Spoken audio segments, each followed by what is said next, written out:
Picture this for a second. You're sitting safely in your room. The doors are locked, the blinds are drawn, and you feel completely 100% secure. But what if, right at this very second, an unseen attacker is actively manipulating your reality? What if they're causing you intense physical pain, or totally fracturing your peace of mind from over 1,000 miles away, and they never even crossed your threshold? I know, it sounds exactly like the plot of a sci-fi thriller. But what if this seemingly impossible scenario is not only a terrifying reality documented in ancient traditions, but is actually being explained right now by the most advanced frontiers of modern science? Today, in this explainer, we're pulling back the curtain on an invisible web. We're going to explore a hidden architecture of the universe that connects ancient spiritual mysteries directly to the cutting-edge labs of quantum physics. Prepare to see the world around you and the mind inside you completely differently. So, let's start with a really uncomfortable question. How can a dark sorcerer strike a victim without a single touch? Because for centuries, historical texts have documented ancient magicians bypassing physical barriers to inflict profound, paralyzing suffering. Take, for example, a famous, heavily documented account from 1400 years ago involving a sorcerer named Labid bin al-Asam. Now, he didn't use poisons. He didn't use weapons. He simply acquired a few strands of hair and a broken comb that belonged to his target. He descended into the darkness of a dried-up, abandoned well, tied intricate knots into the hair, muttered some dark incantations, and buried it under a heavy stone. And from miles away, the victim suddenly began to suffer immense physical weakness and severe psychological distress. How is that possible? How does a severed piece of hair become a deadly weapon across miles of empty space? Well, if we look through the rigid lens of classical physics, this ancient magic makes absolutely no sense, right? Classical logic demands that for an action to cause a reaction, there has to be direct physical contact or a visible force, a push, a strike, a chemical burn. Under classical physics, a hair buried in a well literally cannot hurt a man miles away. But when we cross the threshold into the bizarre, mind-bending reality of quantum mechanics, the standard rules of reality just fracture. Down at the subatomic level, scientists have discovered that particles which were once joined can actually remain intimately connected across vast, impossible distances. This concept was so wild that even Albert Einstein, a literal pillar of scientific logic, was deeply disturbed by it. He famously called it spooky action at a distance. Imagine Einstein staring at a chalkboard, recognizing this bizarre, invisible connection where physical space simply ceases to exist. It's a world where two objects can communicate instantaneously, faster than the speed of light. Without even realizing it, Einstein was providing the exact scientific framework for how the ancient dark arts actually function in our physical world. The answer to our ancient mystery lies in a highly tested scientific state called quantum entanglement. Basically, when two particles become entangled, they share a single existence. If you alter the state of one particle, right here on Earth, its entangled twin on the other side of the universe will react in the exact same fraction of a millisecond. So let's bring this back to that sorcerer in the dark well. That stolen strand of hair used to belong to a living human body. At a microscopic quantum level, the atoms inside that severed hair are still deeply entangled with the biological atoms inside the victim.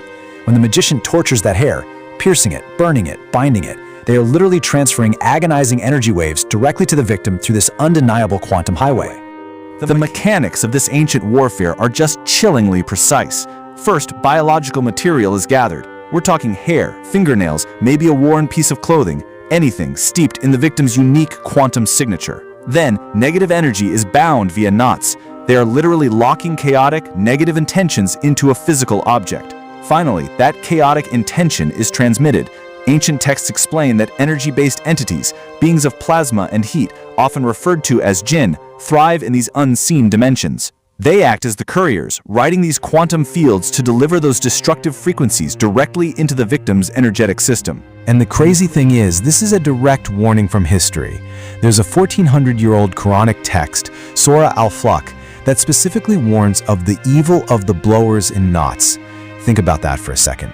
Centuries before humanity possessed electron microscopes, particle accelerators, or even the vocabulary of quantum mechanics, this ancient scripture was explicitly warning us about the quantum manipulation of negative energy. It told us exactly how these unseen attackers operate. Which brings us to a really fascinating but kind of terrifying pivot in our story.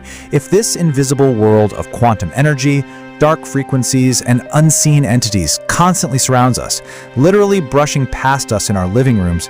Is there a hidden switch inside our brain to actually see it? To figure that out, we have to turn our investigation away from the invisible attacks happening outside of us and look deep into the darkest, most mysterious anatomical secret hidden right inside your own skull. Deep within the center of your brain lies the pineal gland. It's a tiny, pea-sized organ. But here is the truly astounding fact. Under a microscope, this gland contains the exact same type of light-sensitive cells, rods and cones, that are found in your actual eyeballs. It is literally a functional eye, buried in total darkness. Science knows it secretes a powerful chemical called DMT, which is often called the spirit molecule, and it triggers profound, otherworldly visions. Historically and spiritually, this is famously known as the third eye. In Islamic tradition, the opening of this spiritual sight is called kashf. It historically allowed deeply spiritual figures, like the Caliph Umar, to literally perceive distant armies and unseen dangers from miles and miles away. It's essentially a built-in biological antenna, designed to tune into the spiritual realm. Now, when we map the clinical vocabulary of modern neuroscience directly onto the atmospheric realities of multidimensional warfare, a pretty terrifying picture emerges. What a modern psychiatrist diagnoses as a brain chemical imbalance, ancient spiritual texts describe as forced, unnatural pineal gland activation by dark forces. When someone reports visual hallucinations, like seeing terrifying shadows in the corner of their room, ancient wisdom suggests this is jinn literally hacking the brain's visual center. And sleep paralysis, you know that horrifying feeling of a heavy weight on your chest? Ancient texts have universally described this as demonic intrusions. When people dabble in dark rituals to force open this third eye, they aren't just hallucinating. They are unlocking a heavy door in the mind and leaving it wide open for energy predators. And honestly, the most chilling part of all this, we face this exact vulnerability every single night. When we close our eyes and fall asleep, do our minds simply power down to rest? Or, as the ancient texts claim, do our souls temporarily detach, leaving our physical bodies incredibly vulnerable? Because ancient scripture doesn't describe sleep as mere rest. It describes it as a minor death, a daily journey where the soul wanders off into an unseen dimension, leaving the physical vessel completely behind. To really understand this nighttime battlefield, we have to look at the ancient categorization of dreams. According to historical traditions, dreams are not just random neuron firings happening in the dark. They actually stem from three distinct origins. First, they can be glad tidings, comforting messages from the divine meant to give a believer hope. Second, they can be mundane reflections of daily waking thoughts, just the brain processing the day's stress. But the true danger lies in the third origin, terrifying intrusions from malicious, unseen entities. These entities actively use the dormant, unshielded state of sleep to launch direct psychological attacks. And modern science actually validates the mechanics of this vulnerability. We call it REM sleep, rapid eye movement. During this specific phase, your physical body is paralyzed, but your brain activity skyrockets to waking levels. Your mind basically becomes a highly susceptible sponge. Think of the movie Inception, but in real life. These malicious energy beings who are perfectly capable of sensing human electromagnetic fields and fears tune in to our telepathic frequencies during REM sleep. They perform a literal inception of despair. They project dark, terrifying imagery directly into our visual cortex to break our spirit, making us wake up feeling hopeless, defeated, and disconnected from the divine.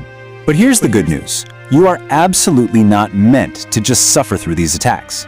Ancient wisdom prescribes a highly specific physical action to combat this unseen frequency.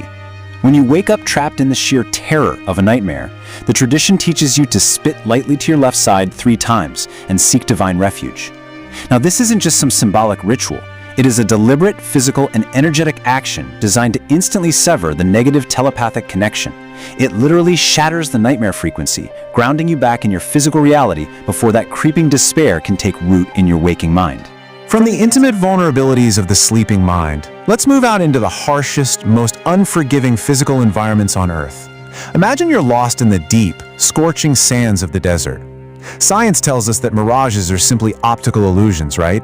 Just light refraction bending over the superheated layers of desert sand. But let's contrast that with the chilling Arab lore of the ghoul. The ghoul are a specific, deeply malicious class of jinn. Ancient travelers swore that these entities deliberately hide within those vibrating layers of superheated air, just waiting to lure desperate prey. The ghoul's trap is a display of profound, terrifying sophistication. They don't just passively rely on the heat, they weaponize nature itself. First, they manipulate those natural optical refractions to project familiar, comforting visual shapes, maybe an oasis, a distant city, or a rescue party. But the visual isn't enough. Survival accounts from those who nearly died in the desert report something deeply sinister. These entities actually synthesize the voices of the victim's own loved ones, a mother calling out, a child crying for help. They weaponize human psychology and our deep-seated empathy, luring desperate travelers away from the safe path deep into the dunes to die. Modern science calls it dehydration-induced auditory hallucinations. The ancients called it the ultimate apex predator. So, here we stand. Take a breath and just consider the reality we've uncovered so far. We are surrounded by invisible quantum traps that can attack our very cells. Our minds are targeted by multidimensional dream hackers in the dead of night. Our physical senses are manipulated by shape-shifting desert predators. It feels completely overwhelming, doesn't it? Surrounded by this unseen hostility, are humans just defenseless? Have we really just been sitting ducks for thousands of years? Well, this is where our story takes its most profound and, honestly, its most unexpected twist. Because guess what? You are not the victim here. You actually possess the ultimate elemental advantage. By both biological and spiritual design, human nature is grounded Earth. We are stable, heavy, and resilient. And what does Earth naturally do? It extinguishes fire. Jinn nature, on the exact other hand, is born of unstable fire, or what modern science would call plasma. They are frantic, chaotic, and incredibly easy to disrupt. We are not weak. The dense, grounded earthly nature of humanity holds an absolute, unyielding physical superiority over the erratic, chaotic energy of the unseen. We literally just need to know how to use it. Activating this natural defense basically operates like advanced acoustic engineering. It begins by emitting precise sonic frequencies through sacred, rhythmic recitations. Science proves that sound waves physically vibrate and alter matter. This pure intent generates a massive, positive, energetic dome around the reciter. Finally, because those unseen entities are made of unstable plasma, this pure sonic frequency physically disrupts their energy bodies. It is violently painful to them. The sound waves literally shatter their chaotic energy structure, completely forcing them to flee. This is exactly why ancient defensive protocols are not just symbolic. They are intensely practical and highly effective. Consider this promise from ancient scripture. The verse of Ayatul Kursi brings an angelic guard for the entire night. When you recite these specific, divine words before closing your eyes, you aren't just whispering a lullaby. You are deploying an impenetrable, high-frequency, energetic shield. This acoustic and spiritual defense creates a perimeter that renders all quantum black magic, all REM sleep hacking, and all multidimensional intrusions completely and utterly useless. The plasma simply cannot pierce the grounded shield. And that is the flawless balance of our universe. Just as water naturally and effortlessly obliterates fire, the light of divine words shatters the darkness of chaotic energy. Despite all the terrifying mechanics of the unseen world, the quantum entanglement of black magic, the hijacked pineal glands, the desert mirages, absolute security is remarkably simple. It is achieved through pure faith, spiritual grounding, and the recitation of divine truth. Your earthly nature, when fortified by these specific frequencies, makes you entirely untouchable. We've journeyed through a reality today where ancient sorcery and modern quantum mechanics are finally speaking the exact same language. Science is quite literally catching up to what the ancient scriptures outlined 1400 years ago. But as quantum science finally uncovers the true mechanics of this unseen world, a profound question remains for all of us. Will we remember to use the ultimate shield we've held in our hands all along? Remember, we are far, far more powerful than the shadows that hunt us. Thanks for joining me on this explainer. Keep your shield up and I'll see you next time.